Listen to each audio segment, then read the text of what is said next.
Po antrojo pasaulinio karo Vilniuje Gedimino prospekte įsikūrė restoranas Neringa. Jis greitai tapo bohemos mėgstamiausia pasilinksminimo vieta. Dabar iš restorano liko viešbutis, bet ten buvojusių menininkų lūpose vis dar skamba praeities akordai. Vis dėlto Neringa buvo ne vienintelė kultūros veikėjų lankoma vieta. Bohemiškos erdvės Vilniuje driekėsi senamiesčio ir naujamiesčio link. Menininkai pamėgtose kavinėse būtinai sutikdavo žmonių, su kuriais gurkšnodami vyną galėdavo aptarti kultūros naujienas. Vis dėlto ir tokios erdvės nebuvo saugios. Sovietmečiu buvo, matote, sovietmečiu buvo labai nuobodu gyventi. Viešas gyvenimas buvo labai nuobodus. Ta visokie tenais draudimai, reikia žiūrėti, kas ką kalba, klausosi kas nors. Tai bohema buvo būdas pabėgti iš viešo gyvenimo. Pabūti su savo žmonėms, su savo draugais, pasikalbėti, viešumai nebuvo galima įsikalbėti. Tai buvo toks protestas prieš tą nuobodų gyvenimą, kur nieko nebuvo kur atsipalaiduoti. Taigi, tai kokiu nors būdu mes rinkdavomės. Rašytojų sąjungoje buvo toks bufetas, ten būdavo, galima ir pavalgyti pas mus, ir vieną kartą taip stau, gana didelį eilę, ateinam miškinis. Sako, Algimantai, paimkit man kavos. Sako, gerai, o sako, 50 gramų konjakų, tada dar konjaku vadinu. Sako, ne, arba 100 arba nieko, bet 50 tik kvapas jokio durnumo. Tai va tokia va. O paskui atsirado ta bohema, kuriuo ir aš priklausiau. Ir mūsų tokia pagrindinė bazė buvo Neringa, kai čia atsidarė. Tuometinę bohemą galima skirstyti įvairiai, pavyzdžiui, kavinėse Literatų svetainė ir Vilnelė rinkdavosi jaunesni menininkai, o pasak Marcelijaus Martinaičio Neringa buvo vyresniųjų vieta. Poetas bohemą skirsto ir pagal spalvas – balta, raudona, juoda. Pokarinė bohema, juodoji bohema. Tai gal tokia su nusigerimais. Tai buvo Totorinė, negirdėta, Totorių gatvėje. Buvo tokia juoda skylė, ten rinkdavosi vyresnės kartos žmonės. Manau, taip pat su labai stipriais kompleksais pokariniais tais. Darė kažką, darė tai, kas jiem nepatiko.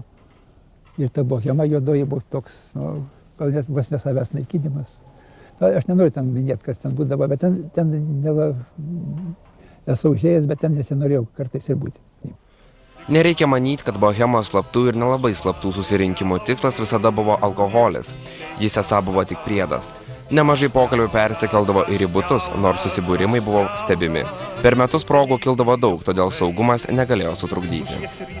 Tuose sambūriuose, kur ten rinkdavosi kavinėse, ir dabar turbūt kur renkasi, kas atsiranda meniniai judėjimai, srovės, iškyla žinomi menininkai, net, sakysim, mano kartos iš mūsų tos santalkos, kas atsirado dainuojamoji poezija. Būtent tuose susibūrimuose? Taip, kur atsirado butuose, atsirado virtuvėse, pradėjo dainuoti Kernagis, sakysim, klasikas dainuojamosios poezijos. Virtuvėje pradėjo. Greitai minėtos kavinės tapo diskusijų ir pažinčių klubais. Moteris mėgdavo rinktis tuo metu vadinamoje Černiachovkėje. Ją savo knygoje aprašė ir poetė Judita Vaičiūnaitė. Mano pirmoji kavinė toks tėvelis.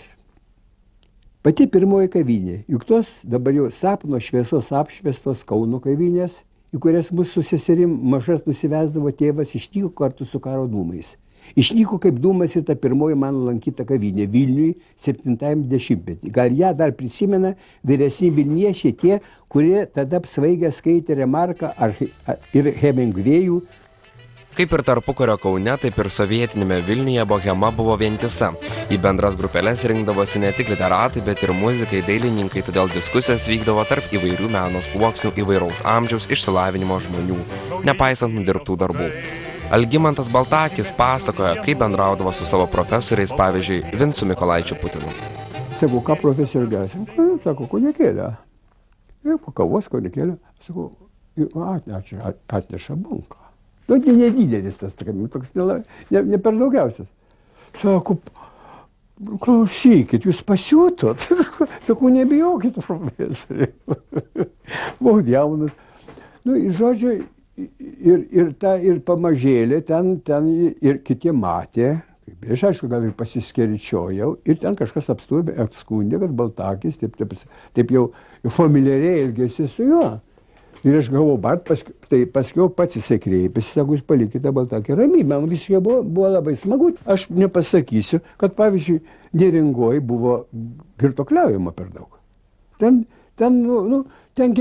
kitas buvo galima pasėdėti su vienu mažiausia taurelė visą vakarą, ir kavą ir bekalbant. Čia tokia legenda, kad čia meno žmonės, gal jautresni, taip kitas į kitą, bet niekiek, ką mūsų žemdirbiai negėrė, ar kiti ten, visi gėrė. Ne visos vietos išlaikė savo paslaptingumo ir magiškumo aurą. Suokalbėje linksmintasi daug, dažnai alkoholinis transas ir 7-8 dešimtmečio muzika sumišdavo į vientisą lėbavimą. Šią vietą pašnekovai apibūdina jau kaip kitos, jaunesnės kartos bohemos slaptavietę. Suokalbis buvo neblogai, toks sambūris jaunų žmonių, gabių jaunų žmonių, bet matot, paskui tos bohemos įsigimsta. Ir ten pavirto juodąją bohemą. Reikėjo, kadangi aš dar buvau ir valdybos narys, ir mes jau sąmoningai uždarėm. Jau buvo tenais, matot, paskui prisiplaka padugnės įvairios. Tokia vieta atsiranda, lenda visokios padugnės. Ir viską sugadina, tada baigėsi viskas. Ir pasideda tokie juodi dalykai. Vis dėlto jaunasias dienas, naktinius pasivaikščiojimus, rytinius pokalbius, skaudančias galvas poetai prisimena su nostalgija ir šypsena. Man išaiškino daktarai, kaip žaloju savo sveikatą. Alkoholis nuodai, na gerai. Nebegersiu degtinės, pliurpsiu arbatą. Man išaiškino daktarai, kad ir rūkymas brangiai atsieina, nikotinas nuodai. Na gerai. Cigaretė šalin, čiulpsiu saldainį. Man išaiškino daktarai, kokie meilėje slypi pavojai. Reik mylėti su saiku. Na gerai, gal man stoti vienuolyną galvoju. Man išaiškino daktarai, kaip svarbu žmogui nervus tausoti. Miegas pagrindas. Na gerai, imsiu kiaurą parą dirbsoti. Ne, pasakė man daktarai, taip dirbsodamas galą greit gausi. Reik judėti nuolatos. Na gerai, aplink stalą per dieną keliausi. Ką dar man pasakys daktarai? Ko patars lyg uglies vengti? Jeigu tai pagalvojus gerai, tai labiausiai kenksminga gyventi.